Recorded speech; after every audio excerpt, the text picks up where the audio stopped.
Hey friends, welcome back to the Bama Savanna. Today's video is a combination of several time-lapse clips that we took while we were working up on the ridge on our, hopefully will be our home site.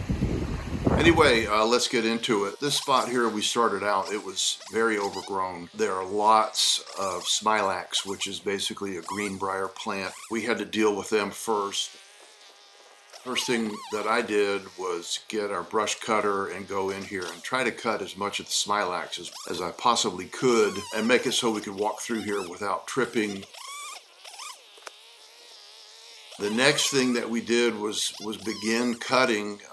Again, we're selecting hickories to get rid of, blackjack oak, post oak, and shortleaf pine. Those are the things that we keep. There's a fair amount of that up here that we had to work around. Depending on where the house ends up going, we may have to take one or two of those, but we're saving so many, and hopefully by clearing around all the ones that we can find, they will have a much happier life without being weighed down with vines and briars.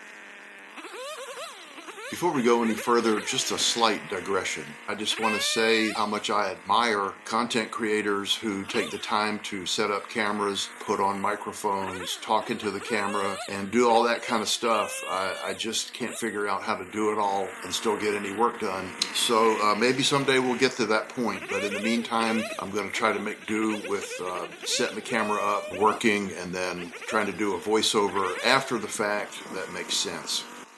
Tools of choice here, as I mentioned, a big Husqvarna brush cutter with the handlebars with a chainsaw wheel blade on it. That's very, very handy. Then we go in with either our Husqvarna chainsaw, which is about a 45cc chainsaw. We'll limb and cut up the small poles with our little Echo 330 top handle arborist saw. Very handy. You can hold the tree stem with one hand and cut with the other. It's worth mentioning that anytime you don't have both hands on the handles of the chainsaw, you're at risk of cutting one of your hands. So be careful using the top handle saw. Once we've got some trees on the ground, we typically will limb them up, cut the tops out, and then cut the stems into 2-foot lengths roughly for firewood. And we'll stack those wherever they lay in piles, and then we'll collect them later. The brush piles will be burned later in the winter after they've had a chance to dry for a while. You have to be careful not to stack brush under a tree that we plan on keeping. Otherwise, we risk burning it up, even though they are, generally speaking, fire tolerant. The other super handy tool is our Branson tractor. It's a 3515H, which is a hydrostatic transmission, so you don't have to change gears, you don't have to use a clutch. You just move your right foot from the right pedal to the left pedal, and you can go from forward to reverse very easily. Putting a grapple on compact track loader or a skid steer makes a lot of sense because you can see the grapple and you can see what you're picking up. At the moment, I have a grapple, a hydraulic grapple on the front, which is a handy tool. This grapple is not the best one out there, and putting it on a tractor is not the best application.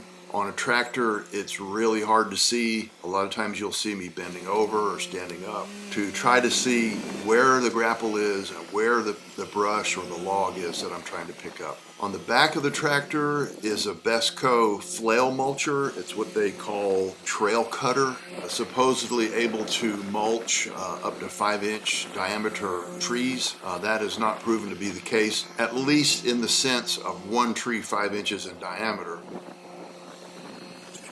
So at this point in our workflow, we've got probably 80% of the trees cut that we plan to cut.